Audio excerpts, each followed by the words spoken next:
छत्तीसगढ़ में 37 लोगों और राजनीतिक संगठनों ने जिलों में उनके खिलाफ दर्ज मामले में वापस लेने के लिए आवेदन किए हैं।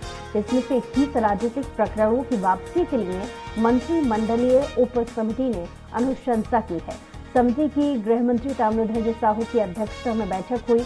इसमें 37 मामले विधि विभाग में समीक्षा के बाद प्रस्तुत किए थे। ये प्रकरण जिलों से लेकर कलेक्टर और एसपी ने इस विधि विभाग को भिजवाए थे। विधि विभाग की अनुशंसा के बाद इन पर चर्चा हुई।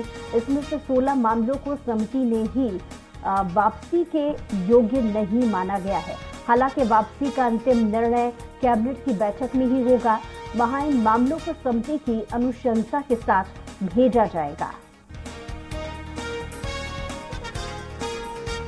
और लगातार हमारे साथ दिलीप जुड़े हुए हैं, संवाददाता दिलीप। 21 राजनीतिक मामले इसमें वापस लिए जाएंगे, इसकी क्या प्रक्रिया होगी और इससे जुड़ी और क्या अधिक जानकारी है? जी बुशरा, बता दें, जब प्रदेश में पिछले 3 टर्म्स तक 15 सालों तक बीजेपी की सरकार रही, उस दौरान कांग्रेस के जो तमाम आला नेता है प्रदेश भर में अलग अलग मामलों को लेकर धरना प्रदर्शन करते रहे। इस दौरान बहुत सारे जो कांग्रेस के नेताओं के खिलाफ राजनीतिक मामले दर्ज हुए थे।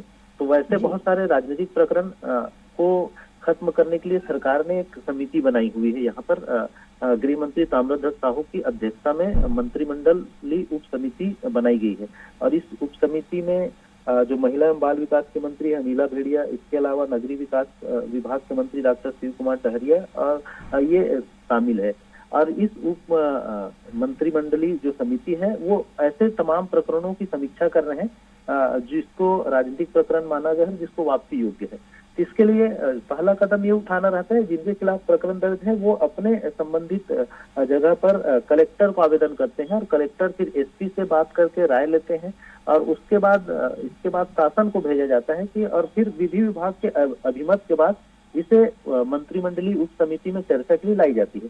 इस तरह से कल जो एक बैठक हुई थी ताम्रध्वज साहू की अध्यक्षता में, उसमें 37 जो मामले हैं वो सामने आए थे। 37 प्रकरणों को लेकर चर्चा हुई, जिनमें से 16 प्रकरणों को राजनीतिक नहीं माना गया, वापसी योग्य नहीं माना गया और 21 मामलों को वापसी योग्य माना गया है। और उसको फिर आने वाले जो कैबिनेट की बैठक है उसमें रखी जाएगी। उसके बाद ही उस पर कैबिनेट की निर्णय के बाद वैसे मामले वापस हो जाएंगे।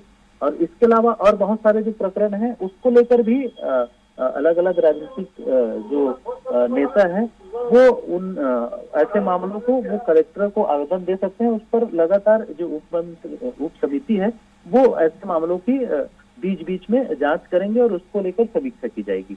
जी बुशरा। चलिए, शुक्रिया तमाम जानकारी के लिए दिलीप।